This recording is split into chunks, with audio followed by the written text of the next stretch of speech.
as you see, the usual suspects here for our starting lineups on both sides. I mean, why wouldn't you start the names that you see there? Rupia Inc.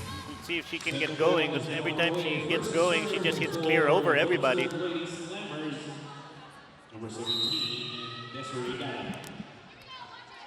Ball to Dorovic. And the Philippine Lady Slammers open the first set with a service. Back set, Adachi, the attack by Maraño, not over.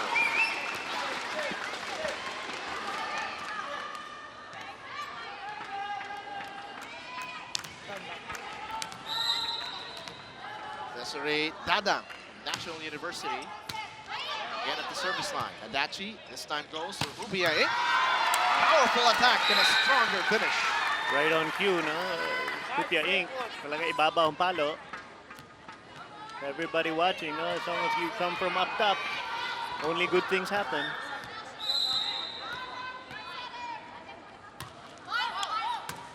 They serve up to Dorovic. Myla Pablo. Red hammer at home. Adachi, pupunta naman kay Ces Molina. The machine gun will score.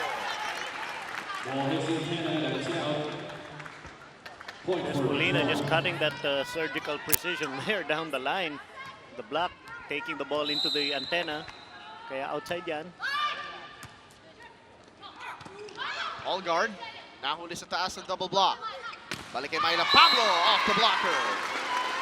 Okay, hand placement, the issue there for Ces Molina na medyo hindi nag-thumbs up yung wing hand niya, no? Not protecting the line. You gotta turn your spiker back in. Wednesday down with the service. Bieng, a little off speed. Good save by Todorovic. Myla Pablo. Sino ba kung gawa ng paraan? Todorovic sends it back. Nagkakataon para sa Petron Blaze. Bieng na naman. Down with the cover. Gohing to Gumabaw. MG to MG. Couldn't connect. Down to Allguard. The tip doesn't work. Good rally in set number one. And Ces Molina with a punctuation. Excellent transitioning here from Petron, just outdoing Phillips in that point.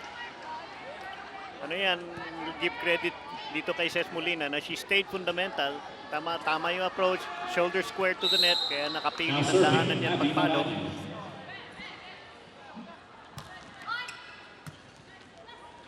Down to Allguard. Finds the opening. Alexis Allguard with a field for Phillips goal. Hindi ko lang kung na-distract si Dakic doon dahil ang taas ng pinanggalingan ng bola, nalula. Typhoon, Myla Pablo with the service. Alexis Allguard puts it down. Okay, the reception core here of Petron would do well to keep the ball away from Allguard. Look at that. Height is might in that particular point. The 6'5", former University of Southern California Trojan, Alexis Allguard with that kill. Here's Rupia Inc. from Fresno Pacific University, and again, down the line. Okay, Alexis Allguard, also a fellow alumni of such volleyball greats like Tom Selleck. Rupia Inc. to serve. Tabla tayo dito sa first set for all. Here's ball to Dorovic. Okay, I wish we could slow-mo that and break down. Nag-adjust yung paa ni Boto Dorovic. Her feet really adjusted to the set. That's why she was able to get her hand even hitting at peak pa rin kahit the ball was kind of low. No? Babangkuhan niya. Nagawan niya ng paraan dahil tama yung paa niya. Running attack, Tindin Manabat. And as always, up high and down hard.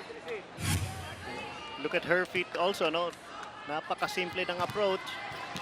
1, 2, 3 up. Well executed from Adachi to Manabat. There's the technical problems here of Ces Molina. Her arm really tends to drop a little bit kaya yung trajectory ng bola papunta sa net na. Gumabaw with the service. Manabat, pumunta kay Rachel Dakis. Down to Desiree Dada, too strong.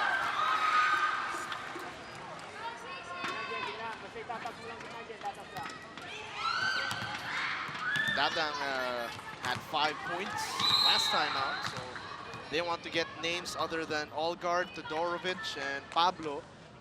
And the scoring column, para dito si Philips goal. Service ace, para sa Petron Blades. I think this is the rotation that Phillips kind of gets into a rut. Defensively. And offensively, because especially when the opponents put pressure on their passing. Here's Bo Todorovic through the block. Yeah, Todorovic just said, okay, I'll side out so we get out of this rotation. Now you have another weapon up front.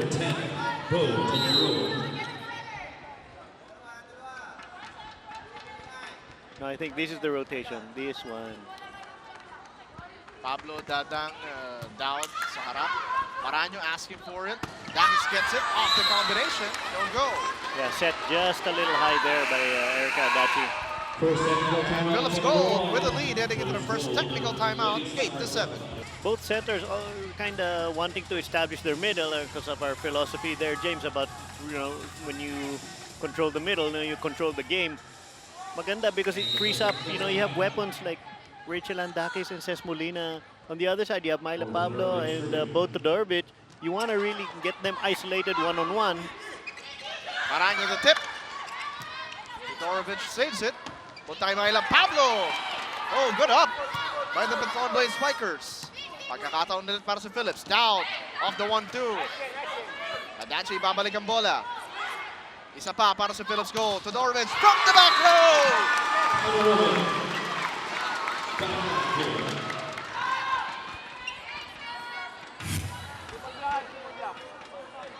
And Bo Todorovic rises and posterizes. You just muscled that ball through. The basic abuse of power move. 9-7 dito sa set number 1. Take that hit to 7 as Todorovic scores from the service line.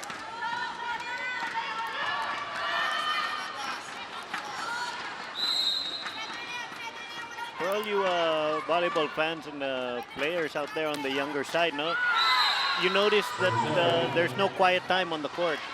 Lagi nag-uusap to mga players na to because, it's adjustments and readjustments and just reminding everybody, uy, medyo coveran mo ako dito, pag umakyat ako konti, takpan mo ako, stuff like that. Communication is so important in this game.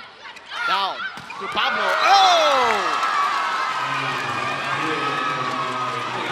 Signal number 3 on that spike. Fantastic hit here from Myla Pablo.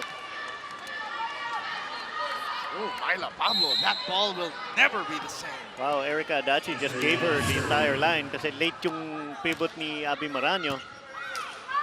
Adachi pupunta naman kay Hubia Inc. Soft hit. Blocked by Olgard. In the manabat from the back row. Good save by Gumabaw. Olgard, the tip. That one will work. Okay, right now, Dowd is setting a really masterful game. She's keeping Petron's defense off balance. Kinda helps when you have some 6'5" na masipag pa. Pasok ng pasok kasi Alexis Olgard. He doesn't take any reception for granted. Sharp serve. And Phillips gold on the board again. Grabe, I mean, beautiful serving here from Dadang, showing there's more than one way to attack your opponent, especially in the evolution ng volleyball ngayon. Ang service is your primary attack. Malaking bagay kung ito si Desiree Dadang ay magiging offensive threat as well, despite the presence of an Olgard and a Todorovic. Ink is blocked away. A 6'5" wall of Alexis Olgard. Okay, if I were Hupia Inc., hindi ako dadaan dyan sa may 6'5", I'd take my chances here and try to tool Dowd rather than go up against somebody taller than me and a middle blocker, so she knows she's got a formidable block. Adachi backset. Maranyo running attack. Good read ng kanyang dating kakape sa Lasal na si Michelle Gumabaw. Adachi backset again. Back to Maranyo. Again stuffed by Michelle Gumabaw. Pablo through the block. Well, almost, but not quite. Okay, Phillips goal just running whatever they feel like because they're transitioning defense better. Kudos there to Michelle Gumabaw. Maybe the familiarity factor between yung dating magkakampi. Basa niya kung saan papunta yung running ni Abby. Kasi sabi niya, Chang Abby, wag sa akin. Good block by Dow. Ball stays up. Dow, the tip. Oh, too long. And point for Petron. Dowd trying to find a pair of hands there. She went a little too hard on the angle, no? Talagang tuloy-tuloy, walang mahanap na kamay.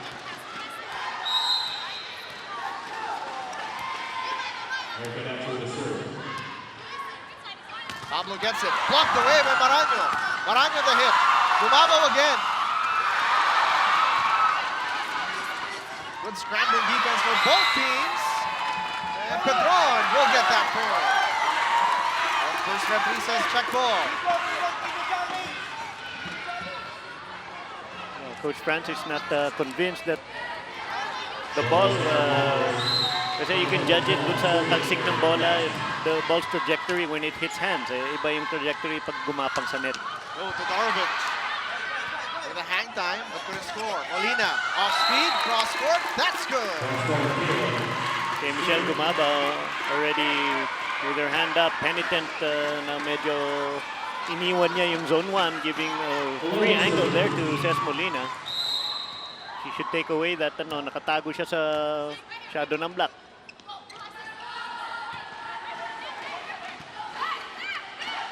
Ces Molina powers it up, too strong. Second technical timeout. Phillips Gold again with the lead, heading into the second technical timeout.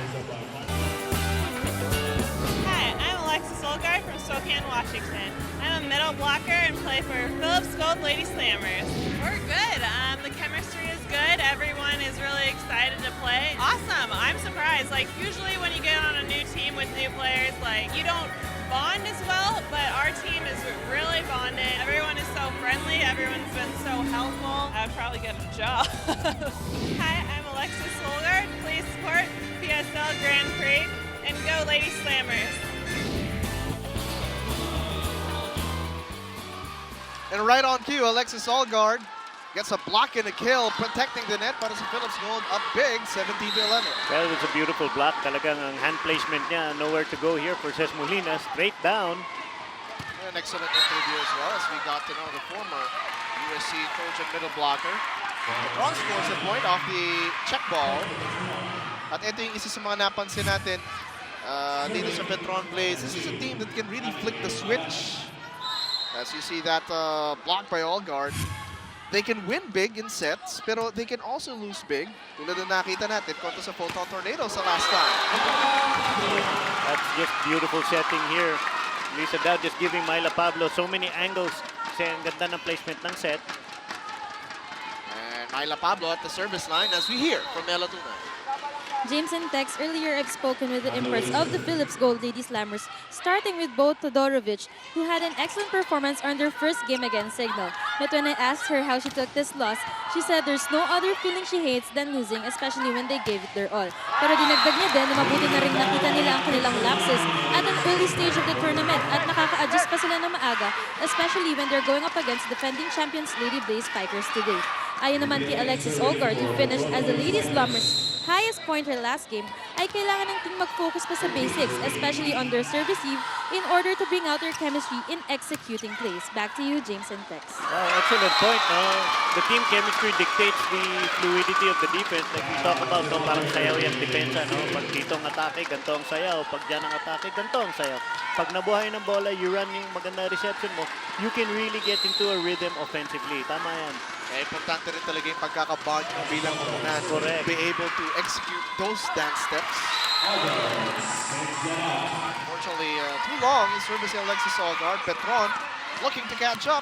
14 to serve 19 dito sa set number 1.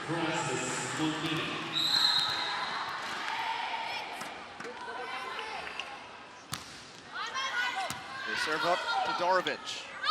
Bo gets it back. Oh, puts it down.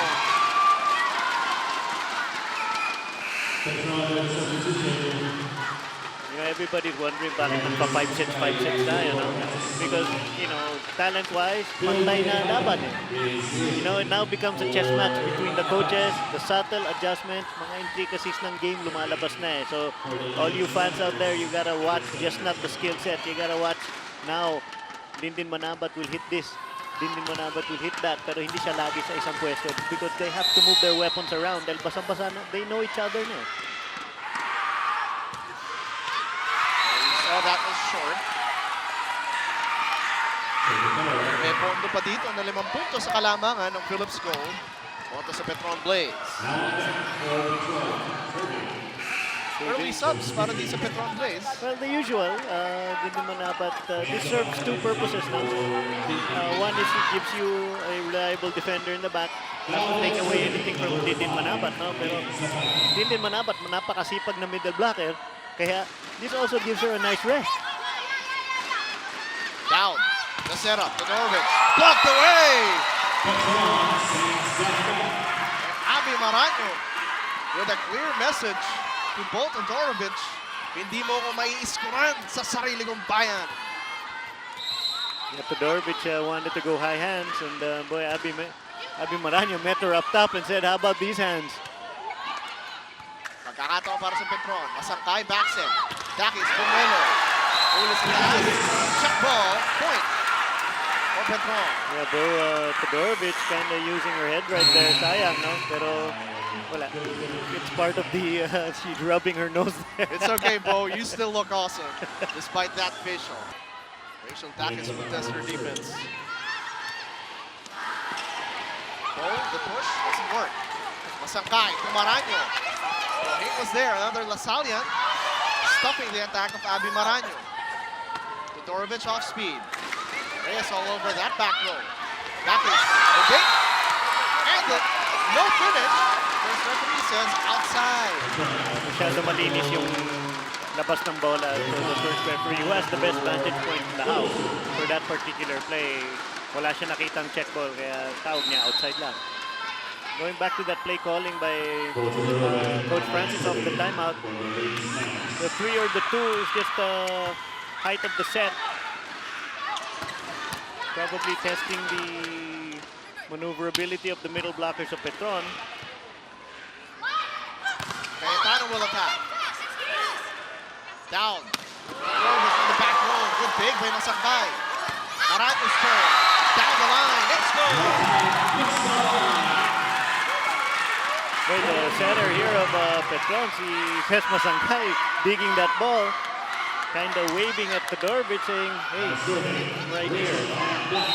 Back in my day, ang tawag niya, puto. 18 serving 21. Petron on the roll. Down to Pablo. Got it finished to Myla Pablo. Yeah, Myla Pablo already twisting all the way and lying down in the air, trying to create the angle off the hands. Excellent technique there from Myla Pablo. That only works when you hit at the peak of your jump. Kasi pag binaba mo ng kamay mo, you're playing in right into the wheelhouse of the blocker. Desiree Tana already having scored from the service line. As I say that, serves it out. Very good job here from the double subs of Petron. Phil Cayetano did their job, especially as Masangkay ran a decent offense, keeping them in this game. Lead for Philips Gold went as high as 17 to 11 at one point. And unti-unti na nilang tinatapyas with Erica Adachi to serve.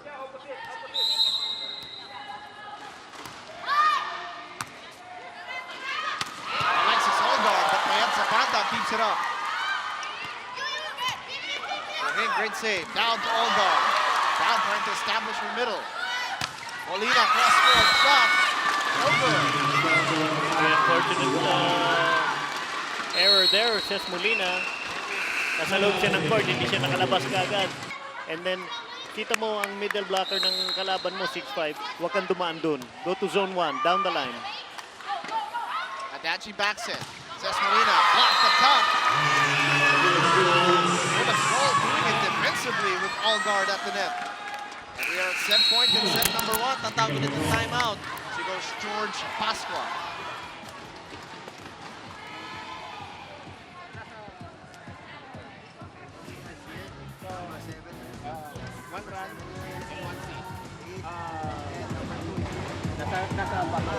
Jen, labas ka muna. So para tayo. Sino nasa back row natin? Rachel, ikaw na lang mag-back row rito. Para itong gitna is mahiwalay.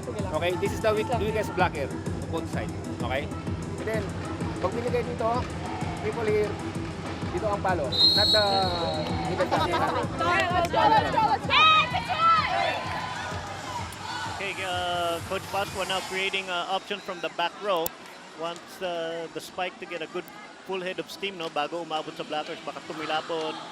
At bahala na si Dakis dyan dahil veteran na naman yan. Also, George Pasqua wants to keep it away from Olgard and Gumaba or decent blockers.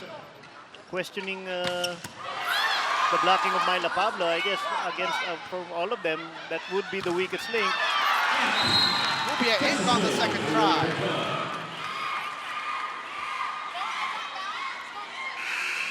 Tintin Manabat back in front. Papalitan muna si Mayat Zapanta. 4-point ball game dito sa set number 1. Yeah, kudos to the bench of Petron. All the subs that have come in have been productive.